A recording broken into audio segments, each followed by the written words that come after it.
This meeting is being recorded.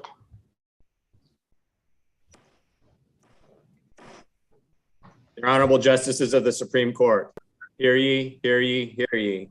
All persons having business before this court are admonished to draw nigh and give their attention to the court. Good morning. Welcome to council and to those watching on our live stream. I do want to thank council for helping us and accommodating us as we converted to Zoom. We appreciate your assistance in that. I would now ask Mr. Doug Shima, the clerk of the appellate courts, to please call the 11 o'clock docket. Thank you, Your Honor. May it please the court. The 11 a.m. docket for Wednesday, May 18th, 2022 consists of two cases. First case to be heard on the docket is appeal number 122007, City of Wichita versus Orlando Trotter, Sedgwick County, briefs both sides. Immediately following will be second case, appeal number 124868 in the matter of Bradley A. Pistotnik, original action and attorney discipline. Your Honor, the appellant in the City of Wichita versus Trotter, 122007 has reserved 3 minutes rebuttal time. We are ready to proceed. Thank you, Mr. Shima. Counsel, would you please state your appearances? May it please the court. My name is Kevin Zolator. I'm representing Orlando Trotter, the defendant, appellant, and I'm present and ready for argument. Madam Chief Justice, may it please the court. I am Jan Jarman, Assistant City Attorney with the City of Wichita, and I am present and ready for argument. Thank you, counsel. Mr. Zolator, you may begin. Thank you. To start with a brief summary, the City of Wichita enacted an after-hours ordinance. And that ordinance, it sounds nice at first, and that ordinance requires a license for persons to gather between 12 a.m. and 6 a.m. on a regular basis.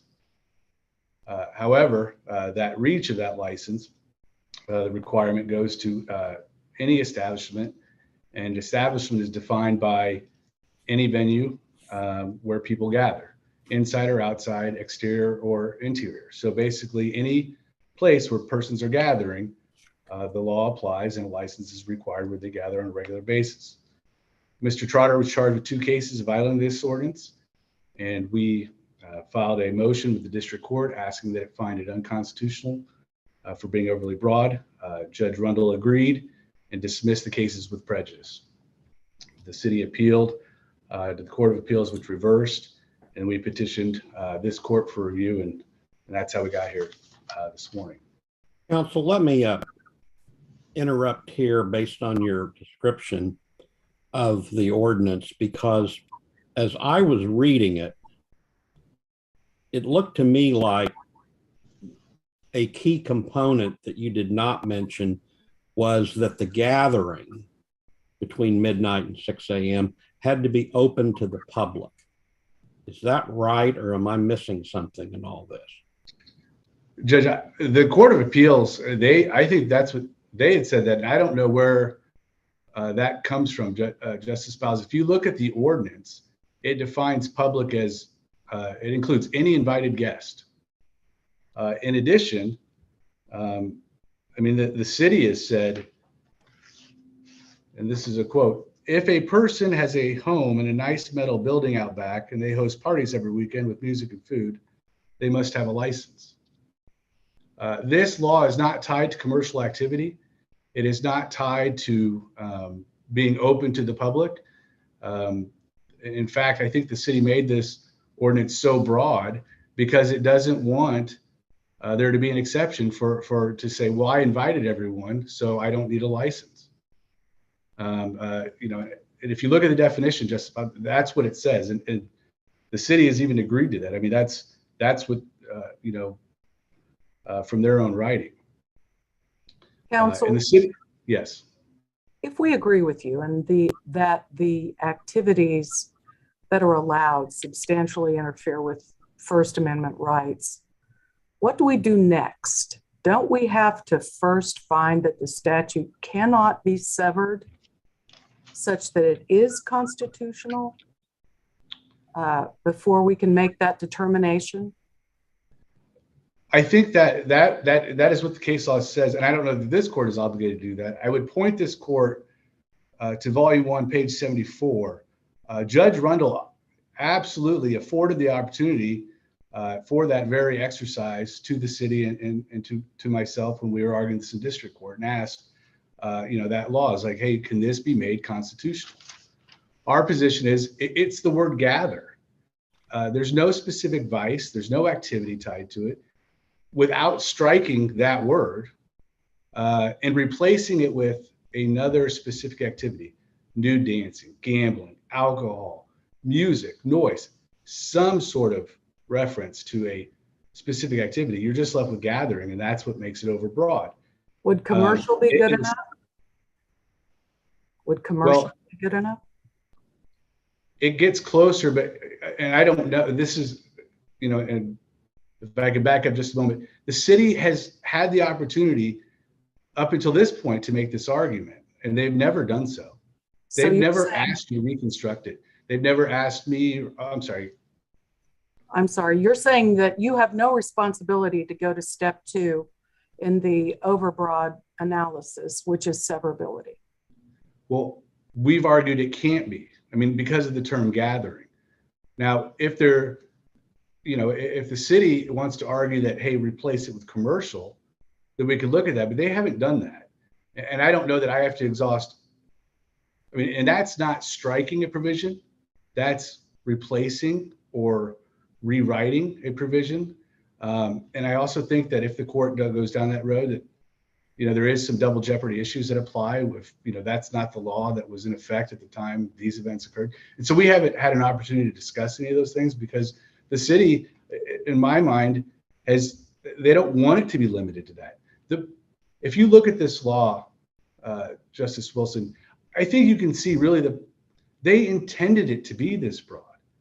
I mean, every word they used, they expanded or limited the definition of normal use so that it actually encapsulates almost every activity. It's a catch-all. The city has laws that regulate alcohol, do dancing, gambling, music, all these activities. They have ordinances that require licenses for entertainment establishments, selling alcohol, food, again, dancing, all these different activities. This law is the catch-all. Anything else.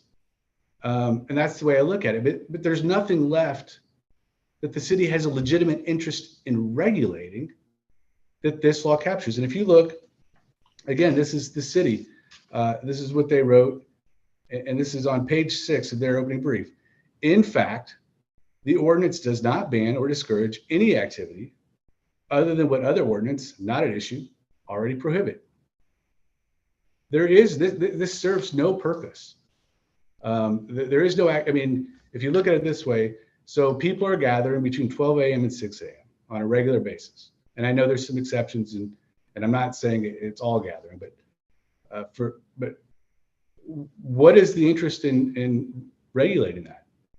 The city is going to have to start using terms as, well, a certain number of people, or alcohol is involved, or it's on public property or something else.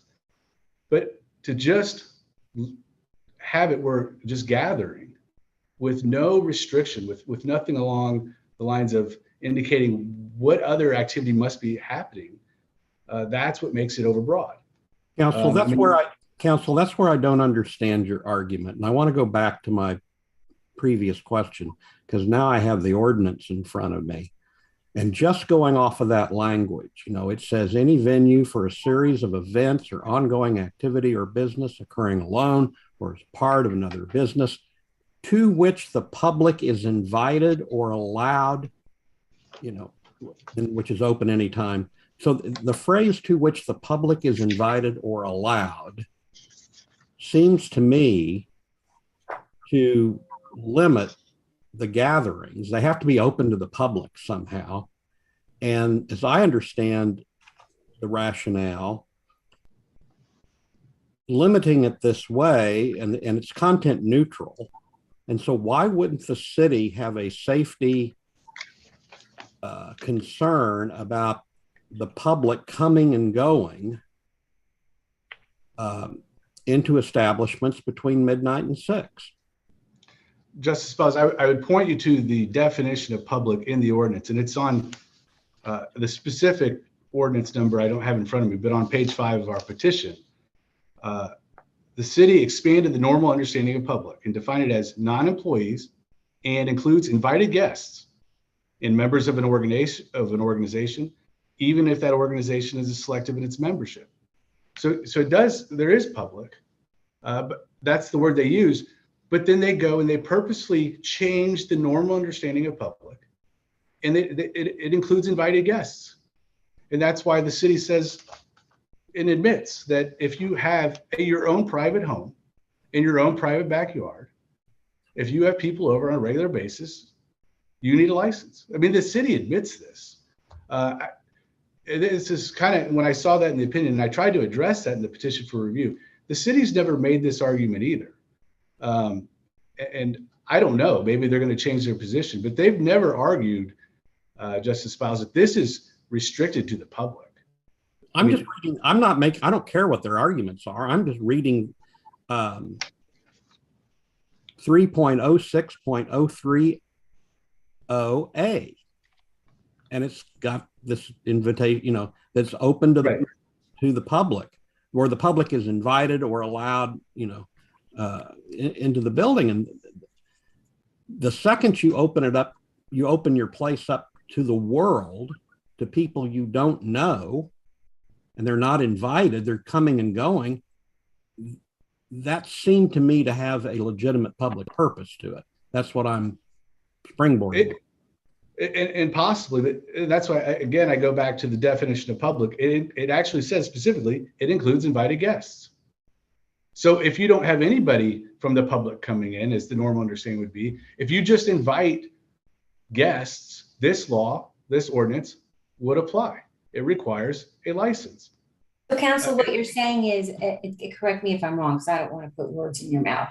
What you're saying is that 0.030, the ordinance that clarifies the words that are used in 030 are found in the municipal ordinance 3.0.6.020, and that specifically defines, in, I guess it's not a subsection, but that public means any guest that's invited, even if it's selected. Yes.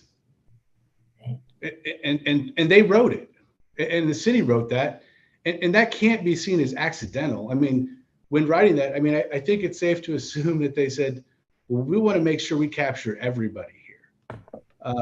And a lot of this, and it looks like I'm, as usual, we run out of time so fast.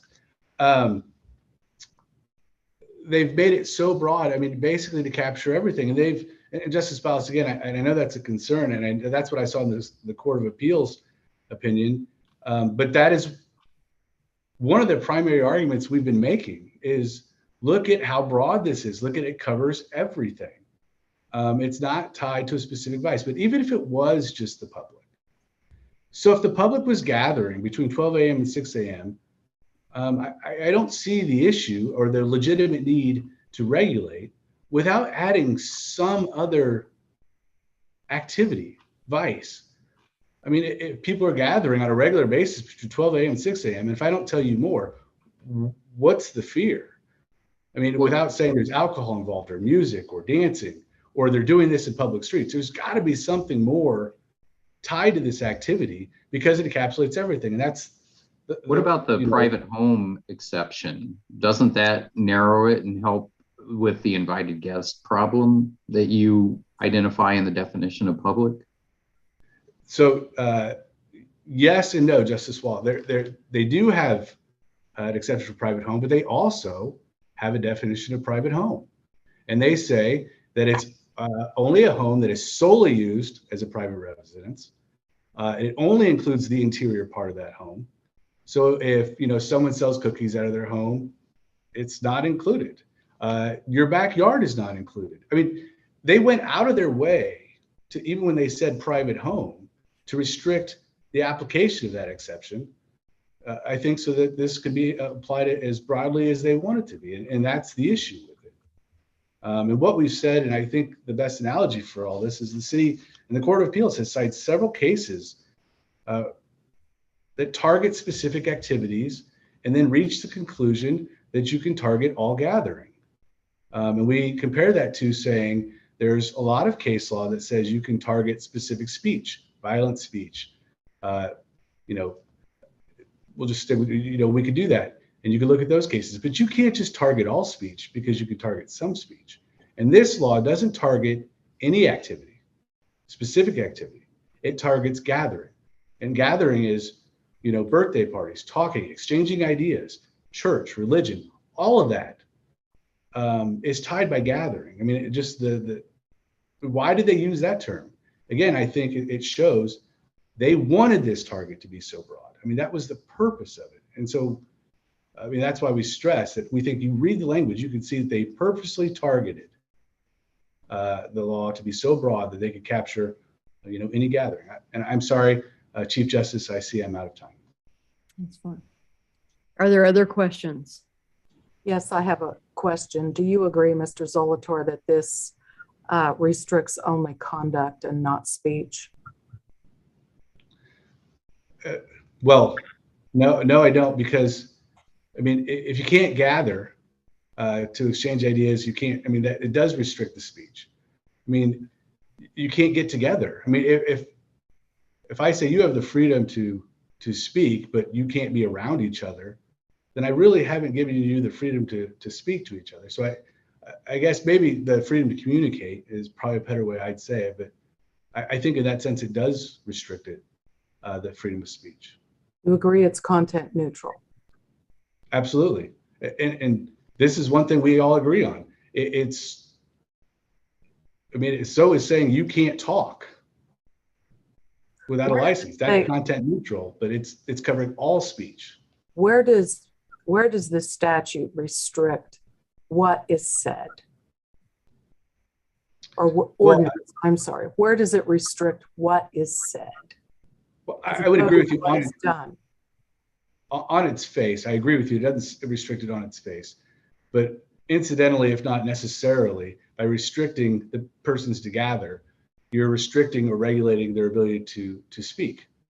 If I say you have the right to speak whenever you want, but you can never leave your house, you can speak to yourself. But I think when we think about the freedom of speech, it's the freedom to communicate, exchange ideas, to discuss. That's gathering. That's the way I see it. And I would agree with you that it doesn't specifically say that. But again, I think I can always just fall back on this. It's so broad that it covers that too. And again, license to talk is absolutely content neutral because it covers all talk, all speech. This covers all gathering. It regulates it all equally. I agree with that. I don't think that supports the city's position. I know they do, and I know the Court of Appeals does. And I hope the court sees our point of that is that you can't just get away with it by restricting all gathering. That's why you have all these cases on specific types of activities. Thank you. Any other questions? Ms. Jarman? May it please the court. Look, you can call it a political organization or you can call it a private birthday party that happens every Thursday, Friday, and Saturday of the night. But when you have large groups of people who gather outside of a building at 2 a.m., it is different than when they gather outside of that same building at 2 p.m. 2 a.m. brings unique problems. It brings noise, trash, underage kids out after curfew, no safety regulations on any of the buildings that people enter. The doors might be locked shut and there might be violence or shootings. Wouldn't you agree, though, Council, that the ordinance here covers that, but also covers more broadly other gatherings? For example, when we're looking at the definitions, I can gather in my private home, but it has to be used solely as a private residence. So I don't know if you know, but I'm using my home as an office right now. And so it's not used solely as a private residence. And it has to be residentially zoned. Wouldn't you agree that apartment complexes are commercially zoned? And also mixed use. I mean, here where I live, we have mixed use buildings that have apartments and also retail stores and also office buildings. I guess I don't know, because these are hypotheticals and we don't have any facts that we get to base it on. We do know that the intent of the ordinance was that you can't go to a club and say, well, it's my home and I invited people here. The ordinance is written in a way that it protects people in their homes, but not in the public. But it doesn't protect my daughter in an apartment. I don't know, but I don't think we get to talk about your daughter. And I don't think we get to talk about Yes. defense. Isn't that what we're doing is we're construing an ordinance to determine if it's overbroad. Okay, this is a facial challenge. This is not a personal challenge as applied. This is a facial challenge, correct? And isn't that exactly what we're supposed to do when, say, okay, in this circumstance, it applies under this particular set of facts, but this is not an as applied challenge. This is a facial challenge. I agree. And I don't think you get to use hypotheticals in a facial challenge. I think Mr. Trotter has to prove that there is a real and substantial violation. And it's interesting that he never talks about what he does or what his clubs do. He only wants to talk about what someone might do if they have a fantasy football party in their home. But isn't that what a facial challenge is? No, I don't. I disagree. I agree with the Court of Appeals. It said that you don't use hypotheticals, this string of hypotheticals in determining a facial challenge. What's the difference between an as applied challenge and a facial challenge? I think as applied challenge, we are looking at, one moment.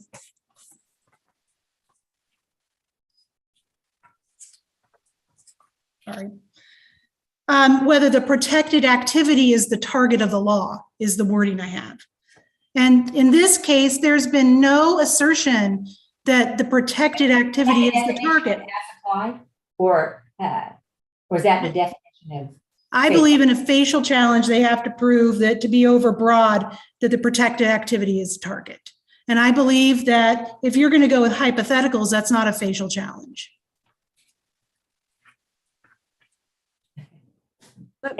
Let me ask you this, counsel. What is your best argument that the ordinance only addresses commercial conduct?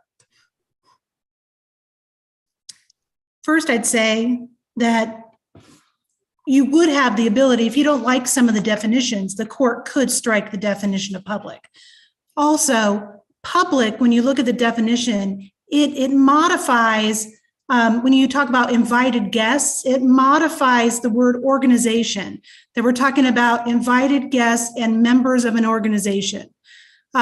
So when you put that definition of public together with the exception of private homes, it is clearly not intended to apply to people in their private homes. What about a book club? What about my book club? In a private home, first of all, if it's regular, that's exactly why they wrote in the exception to private homes. Isn't that an organization? What about my PEO club? Well, I mean, yes, it's an organization, but the definition says public means non-employees and includes invited guests and members of an organization, even if that organization is selective. But it goes on to say private home is a building or structure used solely as a private residence where no other commercial activity happens. If you have your book club between midnight and 6 at your home, you don't have to have a license. If you have a book club between midnight and 6 on Broadway Street in Wichita, you have to have a license for safety reasons. Can I have it at Justice Standridge's home? Because she uses her home as an office too. I guess it might be better at your home. Yeah, if she operates, but it is residentially zoned. I mean, I think that you can make an argument that whenever a home is residential, and that's what it says in the ordinance in the definitions, it doesn't apply to what's residentially zoned. Well, it's two separate sentences. So the first one is a building or a structure used solely as a private residence. And then it says residentially zoned. So it's two separate. So you not only have to only use it as a private residence. So in the solely as a private residence, that would be me using my home office. And then the residentially zoned, I am residentially zoned. But again, my daughter lives in an apartment complex, which is commercially zoned. I mean, I think the ordinance does a good job of giving you guidance. It says that this term is meant to encompass private citizens gathering with invited guests in their own residentially zoned home. It tells you the purpose. And then also you can refer up to the beginning of the ordinance, which further gives you more evidence of what the purpose of this is. And the purpose is commercial in 306010. Council, I'd like to change the focus just a little bit. And if we find that the ordinance does substantially interfere with First Amendment rights, what do we do with the second factor, which is severance? What is your best argument that this ordinance can be severed such that at least part of it is constitutional?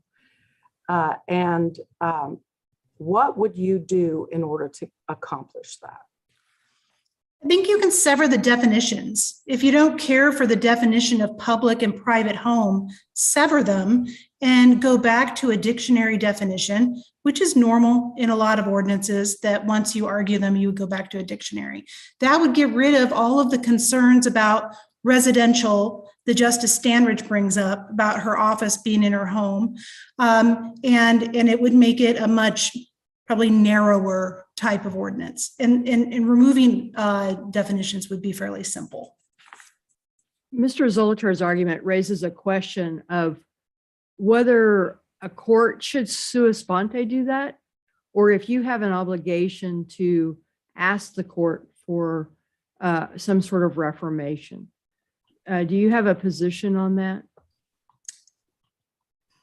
And I guess as a follow-up question, have you asked for that? And if so, where is that in the record? I have not asked for that, just to get that out of the way. I do believe the court could do that sua sponte, as they have, I believe, in the past, that disorderly conduct fighting words was sua sponte. I could be mistaken. That's my understanding. I think it's up to the court to find ways to make an ordinance constitutional. And I think the wording in all the cases that say that gives the court great power in keeping the parts of the ordinances and the parts of the purpose of the ordinance. And I do think the court would be able to do that. Let me ask you a question. Sometimes you have events that happen where people's anxiety and tensions and emotions are running very high, and cities impose a curfew on people assembling. Sometimes, it's as early as 10 p.m. until 7 a.m. the next morning. What's the difference between this ordinance and imposing a curfew? Well, we don't say you can't go out. You can go to these events. They can have after-hours clubs. They can have an after-hours book club. There's no curfew that says you can't participate in that. Instead, we think we owe the public a level of safety and comfort when they go to those places. They have a right to know that the doors aren't going to be locked when they're inside. They have a right to know that certain security measures will be taken when they're there. So it's very different than a curfew, which is temporary usually, and brought in extraordinary measures, and it doesn't allow people out of their house except to go to work often. But this allows you. It doesn't say that you can't communicate, that you can't argue, that you can't tell stories. It doesn't say anything about the kind of communication you can and can't have. It just says the people deserve safety. And sometimes you have to have an ordinance that will uphold levels certain standards of safety. So But if in our examination of whether this ordinance goes beyond that and thus is overbroad, perhaps, and I know you don't like hypotheticals, but indulge me. So I have a gathering of my club, and I have invited them in, and the gathering goes beyond midnight. But in my house, I usually don't allow people to use tobacco products. So my guess, if they want to smoke, no, they need to go outside. And if 2 or more of them would gather for that purpose, we are in violation of that ordinance. So I have to tell my guests, I'm going to restrict your activity. I'm going to restrict you. You're bound to the interior of my home because I don't want to have to get a license. Now, when I look at the definition of private home, it doesn't say anything about outside. It says As- building. It says the building or structure. The building or structure used solely as a private residence. I assume, I think that means the area, the curtilage to it. But I mean, I guess if that's the way you interpret it, I interpret your building or structure as including your curtilage. It sure would on search and seizure issues on, So if they're in their backyard, I think that's the curtilage of. And just the standards, I'm sorry, I cut you off, I think. you made my point. But that can be resolved if you don't like the definition of private home. That can be resolved by chopping the definition of private home. But don't misunderstand. If you chop the definition of private home, then everyone's going to be living in commercial buildings on Broadway. I mean, in that extent, it is true that if you don't define things specifically, then people define their way out of them. Oh, if you exempt churches, then it's a church. If you exempt book clubs, then it's a book club. It doesn't matter what you do. You have to make something that's content neutral and instead is based on activity. And the activity is that this is happening at 2 a.m. They can do this at 2 p.m. with no license. This is a time, place, and manner issue. Nobody ever talks, he doesn't talk about that, that there are a few hours where the city says the danger is so unique that you have to have some kind of standard of safety. And shoot, when 6 o'clock rolls around, you don't have to have a license at all. If you meet at 11 o'clock and you're out on, Rock Road in a restaurant, or that'd be licensed, in a unlicensed building until midnight, that's okay. Every week, that's okay. But to the point when you're open at that special time, when problems start to occur, then we need some help for the police department to deal with these extra problems. So I think that partially it's not fair to talk about these small hypotheticals when we're not talking about the bigger issue of why this ordinance exists. And I don't think it's right. I think that we should rely on Broderick versus Oklahoma that says that an application of overbreadth should be used sparingly and as the very last resort. This doesn't seem like a last resort to me. And this should be upheld, and the Court of Appeals opinion should be upheld because this is not a proper facial challenge. Thank you. As much as you hate hypotheticals, I'm still trying to figure out how this language works. And so if I have a regularly scheduled moonlight yoga in my backyard, right out that door right there, and I have 10 people come and they're invited guests, and it's and the moonlight's between midnight and 6. Does this ordinance cover that gathering every Friday night? I don't think it does at your private home. I think the Fourth Amendment says no one's coming into your backyard without a search warrant. And I think the Fourth Amendment says that you have certain curtilages to your home. And I think the ordinance was intended to be written, when you read it, it's meant to apply to commercial activities. It's meant to apply to gatherings that are not fantasy football parties or private parties. It's meant to apply to commercial. But if you made it commercial, then all you have to do is say that. And then the test becomes whether I charge for midnight yoga in my backyard. Oh, but they don't always charge. Sometimes you have a membership fee. And Well, if you pay the membership fee, then. Money changes hands. But I just want to have midnight yoga out here because I like to sit out in the dark and see the moon and do whatever you do during yoga. And if you're telling me that, I mean, if you have to draw Fourth Amendment principles and inject it into this language, it seems to me then the language is too broad. You are throwing too broad of a net over the activity that you're trying to cover here. Doesn't it? I mean, what's wrong with the way I'm looking at this? I'll grant you it's content neutral, and I can see a public purpose in the public being, or governmental purpose in the public controlling the public coming and going into a structure between midnight and 6. But I have trouble if I've got invited guests that would be covered by this. Now so just if you tell me it's not covered, I just want to understand that. I want to see it in the language. But if it is covered by the language, then I've got a concern.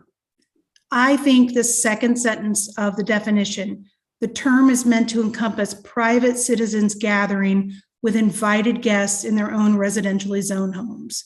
Even though the definition of public has, I get confused between the language that I was quoting to council and now the definition of public, here. See what I'm saying? The invited to the public versus your definition of public. Mm-hmm. I do. To me, it spins a little bit. It probably makes it more difficult than it needs to be, no doubt. Okay. But I do think you can resolve it by striking the definition of public.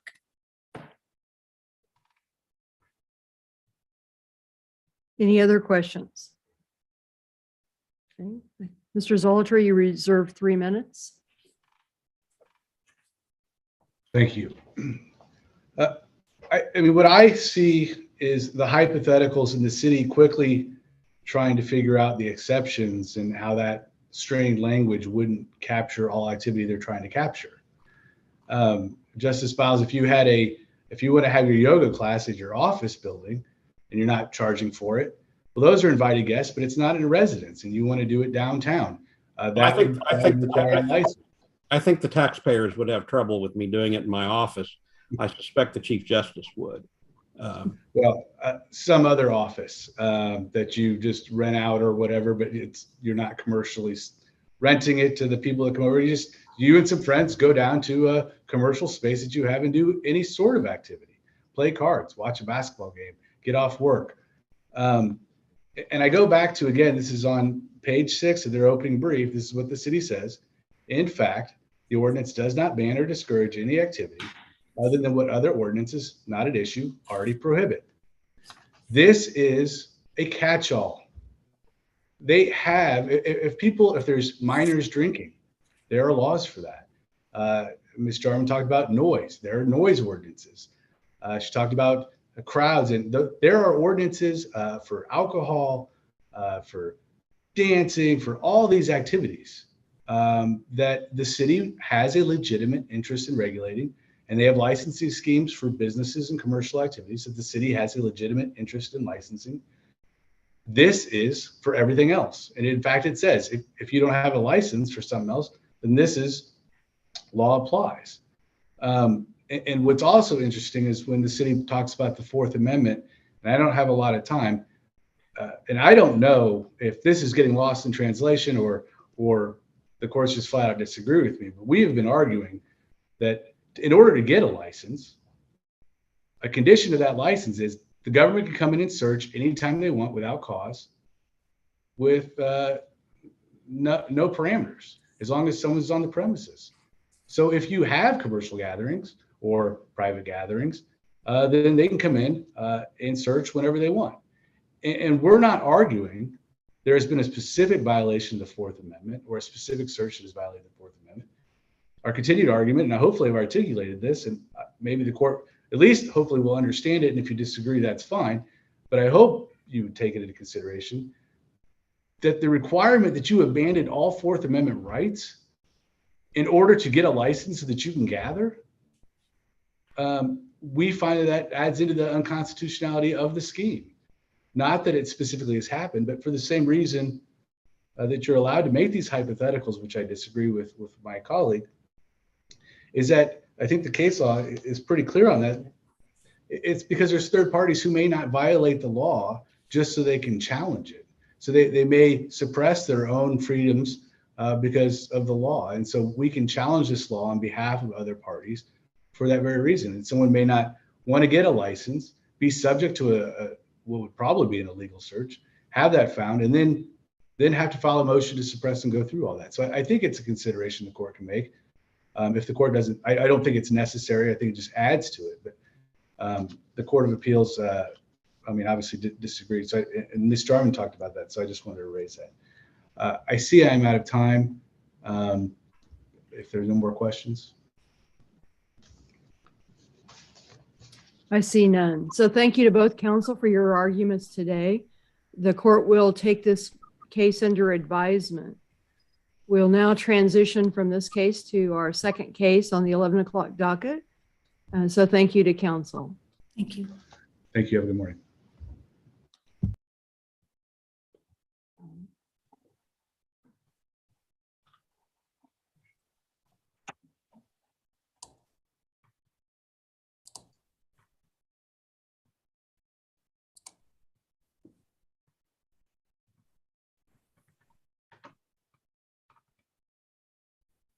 Welcome, counsel. Good morning. Mr. Shima, would you please call the second case on the docket? Thank you, Your Honor. May it please the court. The second case for the 11 a.m. docket is appeal number 124868 in the matter of Bradley A. Pistotnik, original action and attorney discipline. Your Honor, the Office of Disciplinary Administrator has reserved 2 minutes rebuttal time. We are ready to proceed. Thank you, Mr. Shima. Counsel, would you please state your appearances? Thank you. Matt Vogelsberg, appearing on behalf of the Disciplinary Administrator's Office. The respondent appears in person by John Ambrosio. We are ready for argument. Mr. Vogelsberg, you may begin. Thank you, Madam Chief Justice. This is original action and attorney discipline involving respondent Bradley A. Pistotnik. Mr. Pistotnik was admitted to the Kansas bar in 1982. He is also a member of the Oklahoma bar. In October of 2019, Mr. Pistotnik pled guilty in the Federal District Court of Kansas to 3 misdemeanors. These 3 misdemeanors arose out of a September 2014 incident where DD, an individual that Mr. Pistotnik had hired to create a website for his law firm and provide internet reputation management services, sent a flood of emails to the servers of 3 websites for the purpose of having negative information about Mr. Pistotnik removed from the internet. It should be noted that when Mr. Pistotnik hired DD, he did not know that DD would be engaging in any illegal activity. Mr. Pistotnik pled guilty to 3 misdemeanors for being an accessory after the fact based on his actions of falsely denying to lawyers for one of the websites that he had any knowledge who could be involved in the website attacks and for having paid DD for his services after knowing he was involved in the attacks. As a result of pleading guilty to the 3 misdemeanors, the court ordered Mr. Pistotnik to pay a $375,000 fine, restitution of $55,000, $200, and a special assessment of $300. Mr. Pistotnik paid these amounts on the day of his sentencing.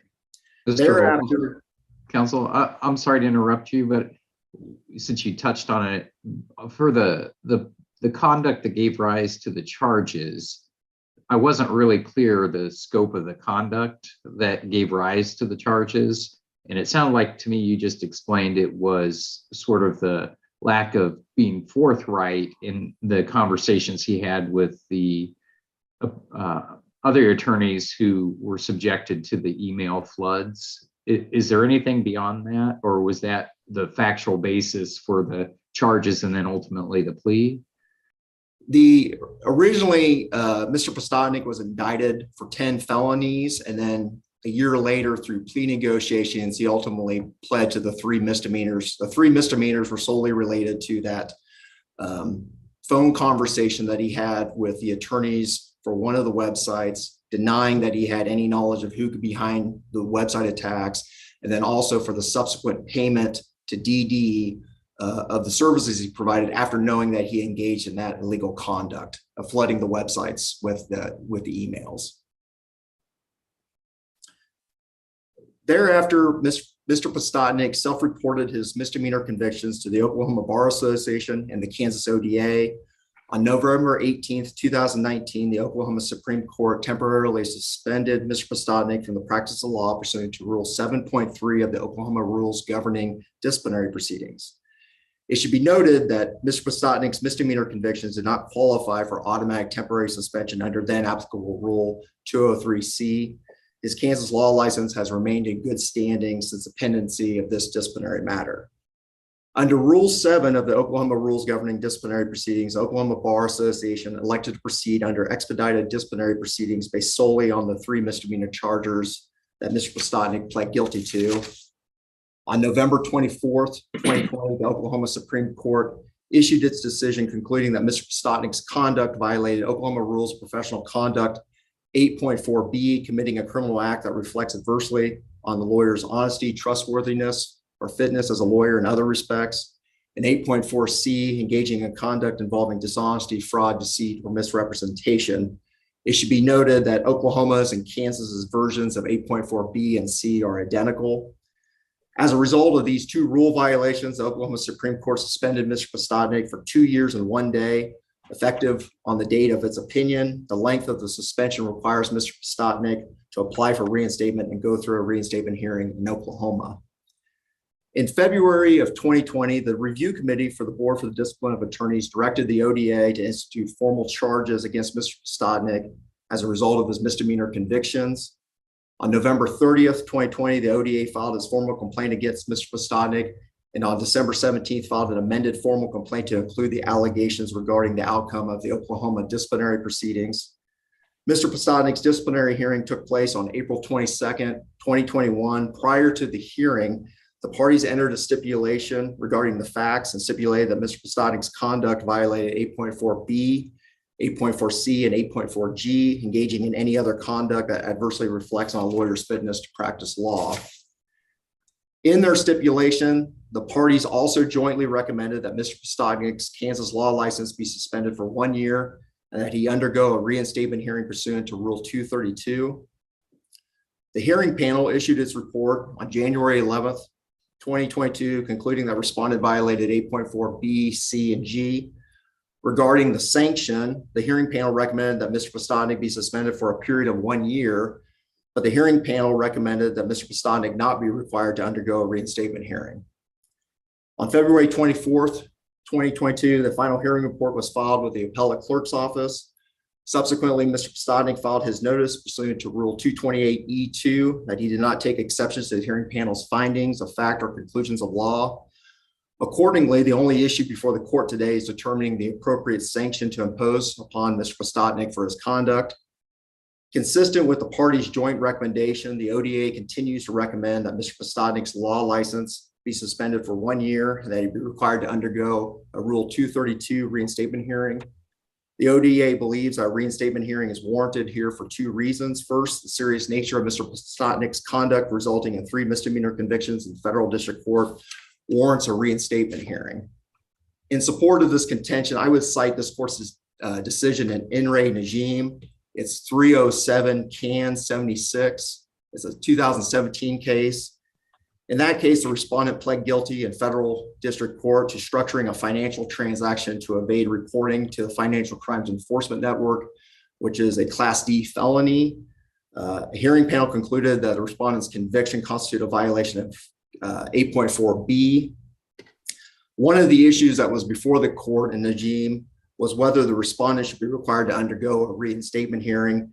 At the hearing panel and before this court, the ODA recommended that the respondent be indefinitely suspended, which would automatically require the respondent to go through a reinstatement hearing. The majority of the hearing panel, however, recommended that respondent be suspended for 3 years without the requirement of a reinstatement hearing. The panel in its decision noted that it was not recommending indefinite suspension because the hearing panel did not find a reason why the respondent should undergo such a hearing. Ultimately, this court in Najim, based primarily on the respondent's criminal conviction, ordered that the respondent be indefinitely suspended, requiring him to undergo the reinstatement hearing. I believe that the same reasoning applies here. Mr. Pistotnik engaged in serious criminal conduct that violated 8.4b, c, and g. His conduct was of such a nature that he, like the respondent in Najim, should be required to undergo a reinstatement hearing. The second reason— Do I understand that argument to be that you see the reinstatement hearing to be part of punishment? I mean, is that the reason that you tie it to seriousness of conduct? Or is it the nature of the in my mind, it's been more because of the nature of the conduct and the potential for that conduct not to reoccur because steps have been taken that we conduct a hearing? I believe that in certain situations, such as here, that the specific nature of that conduct could warrant a reinstatement hearing because it's so serious. And I believe that that was the reasoning that this court used in Najim to go ahead and order an indefinite suspension, which would then also require a reinstatement hearing. At least that's how I read that case. But the other reason that I would argue that a reinstatement hearing should be imposed in this case is that it's because of Mr. Pistotnik's position as a principal in his law firm. The ODA believes that the reinstatement hearing is necessary to ensure that Mr. Pistotnik does not exercise control over the other attorneys in his law firm or otherwise engage in the unauthorized practice of law. This court's decision in In re Wilkinson, 251 can 546 outlines the type of work a suspended attorney can and cannot do. And this was an issue that was discussed at the disciplinary hearing, Mr. Pistotnik's compliance with Wilkinson while he is suspended. I believe a reinstatement hearing is warranted to confirm that Mr. Pistotnik complies with the Wilkinson case during his suspension. In conclusion, I ask that the court affirm the findings of fact and conclusions of law of the hearing panel, and I ask that the court impose the sanction jointly recommended by the parties, a 1-year suspension with a requirement that Mr. Pistotnik undergo a reinstatement hearing under Rule 232. Unless the members of the court have any questions for me, I would waive the remainder of my time and address the court again during rebuttal. I have a question. So would you distinguish, and I'm not remembering the name of the case, but with the indefinite suspension with the requirement for a restatement hearing, would you distinguish that based on the fact that this would be a 1-year suspension as opposed to an indefinite suspension?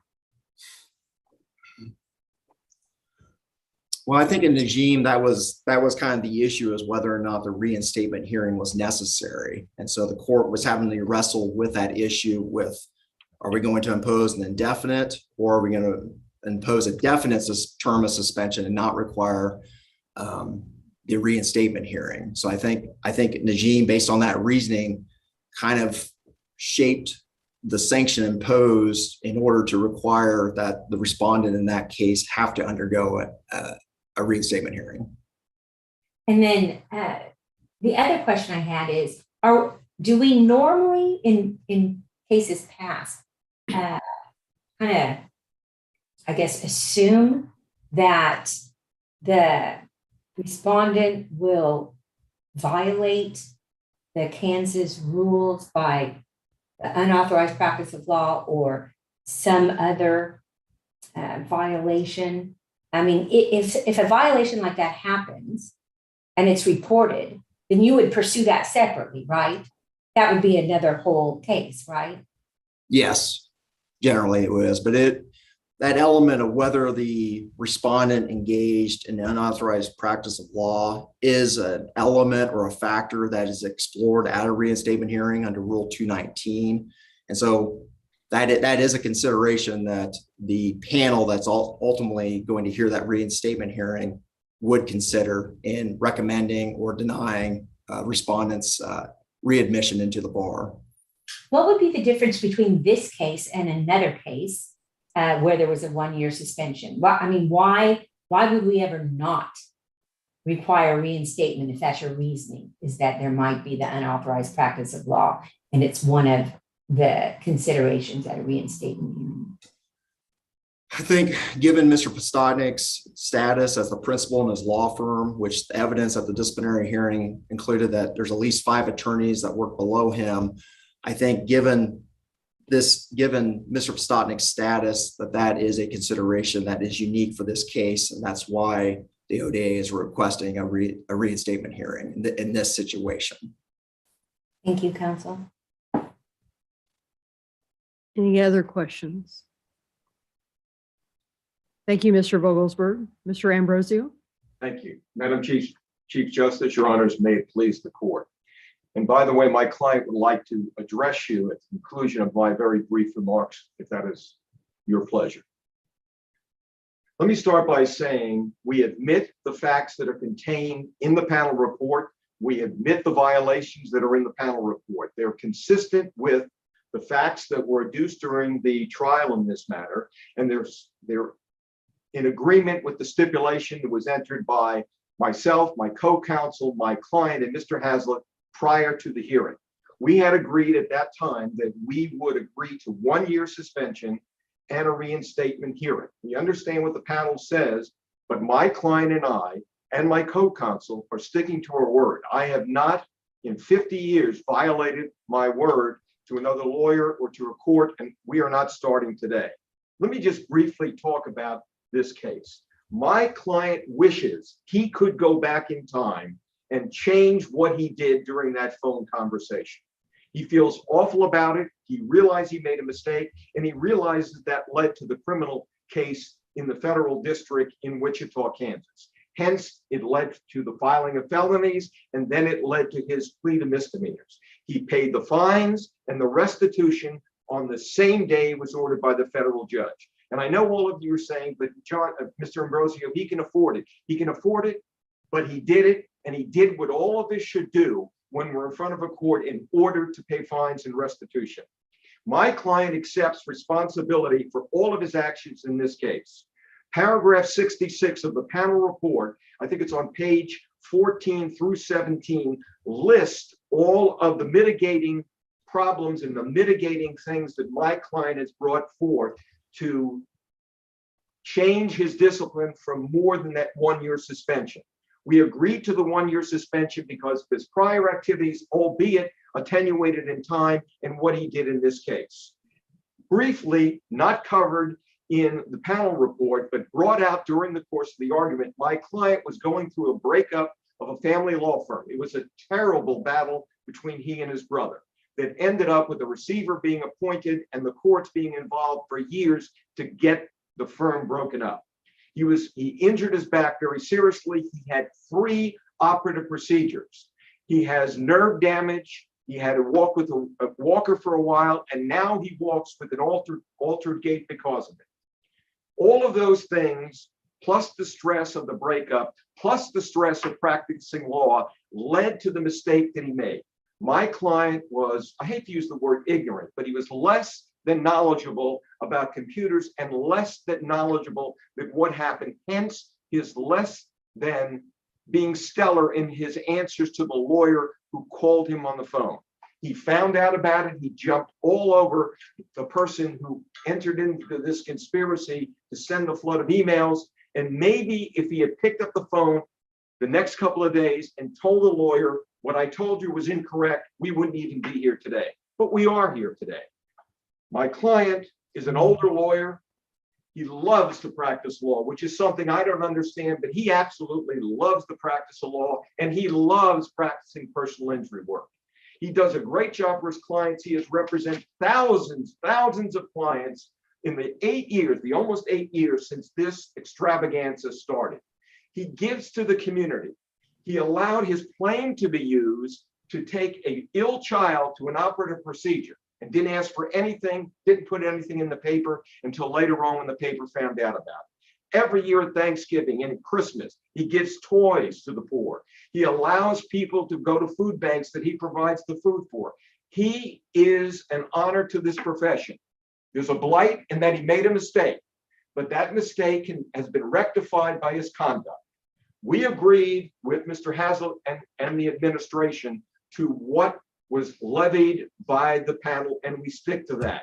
What I'm asking is that you give him an opportunity to come back to practice law for the next 10 or 15 years until he's ready to retire. I think he will do you proud and will do a good job. Without any further ado, I would like to hear from my client if that's your pleasure. Certainly. If there are any questions of Mr. Ambrosio before we do that? Okay, thank you. Mr. Pistotnik? Yes, thank you, Your Honors. Thank you for allowing me to have this time to express my apology to this court and to the bar. I wrote my notes out because it's a very stressful thing to go through. It's humiliating, and I'm going back and forth from looking at my notes, so I apologize for reading from them. It's important for me to tell you all what's really in my heart. I want to start by apologizing for my misconduct. I'm very sorry that any of this ever happened. If I could turn it back and change it, I would, but I can't. This all started 8 years ago, and it was at a bad time, as John said. Since that time, I've spent countless hours thinking back on this particular event of talking to this Maria Spath and what happened. And as I said, if I could change it, I would, but I can't. When she called me, I had no idea who she was or why she was calling. In listening to her, I didn't understand what she was even talking about. Didn't understand what was happening to her office. I knew it didn't sound good, though. I never asked anyone to attack her law firm or the rip-off report or anyone else. I certainly never wanted that to happen to anyone or any business.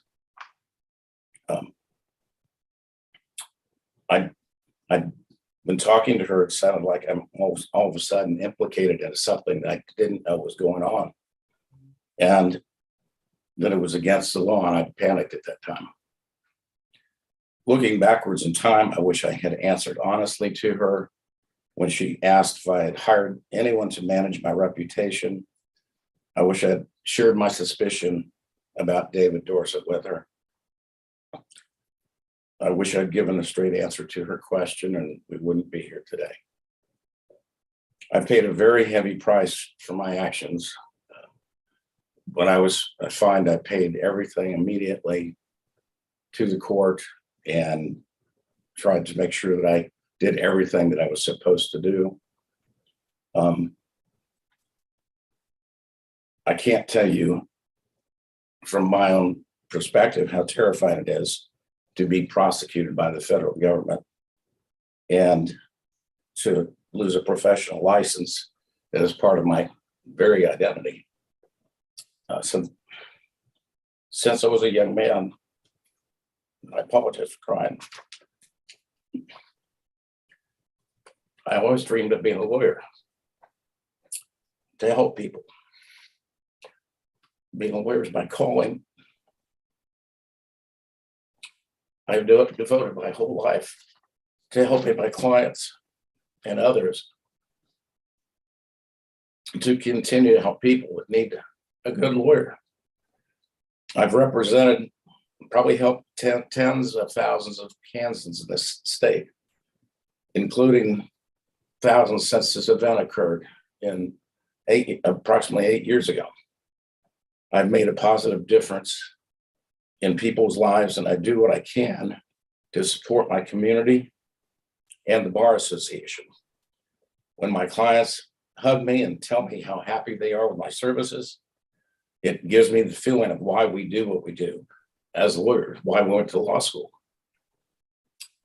I'm still learning and will continue to learn more to help my clients to get their lives back after their accidents. But I hope you won't measure me by my worst days. I appreciate the panel's thoughtful consideration of the facts, and I agree with its findings. And it would mean the world to me and my family if you'd allow me to continue practicing law. Thank you. Any questions for? Anything else, Mr. Ambrosio? Nothing further, Your Honor. All right, thank you. Mr. Vogelsberg, you reserve 2 minutes. Unless the court has any questions for me, I would waive rebuttal. Any questions? Okay. Thank you to all of you then for your arguments today. The court will take this matter under advisement